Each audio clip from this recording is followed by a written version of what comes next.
Howdy y'all, Fast Force 289, welcome back.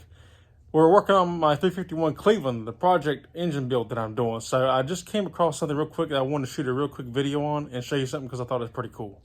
Okay, so what I want to show you is I started pulling my main caps off to pull my crankshaft out, and check this out. This is, like I stated before, this is a never been rebuilt, all original Ford engine. So this is exactly how Ford built it back in the day. Look at this. Even Ford offsets their, back then they used rope seals, not rubber seals, but the rear main seal is offset. You see how you got a little bit sticking out of the block there? And there's a hole there. This is exactly how I pulled it off this motor. You got a little bit sticking up right there out of the end of the main cap, and it's sticking down a little bit right there. That is so cool. I've done them both ways. I've put mine even, and I've also offset them like this before. But it's cool to know that Ford actually offset these from the factory. That's pretty cool. I just wanted to share that. That is exactly how I just pulled this off of here.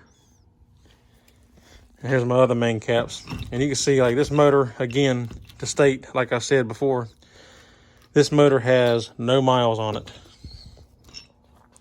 Like, look at these bearings.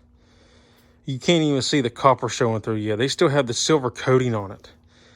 This is your thrust bearing. This is the one that keeps the crankshaft from moving back and forth, from moving back and forth in the block as it's running. I mean, look, it's brand new. This motor has no miles on it. I could probably run these, but I just don't want to. I just want to freshen everything up, make it new again. But I just wanted to share that about this rope seal thing because that's very cool. And like I said, Ford did use rope seals back then. They didn't use rubber, so that's pretty cool. But anyway, I just want to share that. Ain't that cool? I love tearing down all original stuff like this that's never been built that people haven't touched, because you really get a sense of how the factory did it back in the day. When people want to do concourse things, it's nice to know these little tiny details, even though it's inside the engine, you'll never know. But it's just cool to know. It's one of those fun fact things. That's pretty cool. So anyway, if you like the video, give me a thumbs up. If you're not subscribed, consider subscribing. And I hope you continue to follow me along on this engine build that I'm doing for my 76 Ford truck.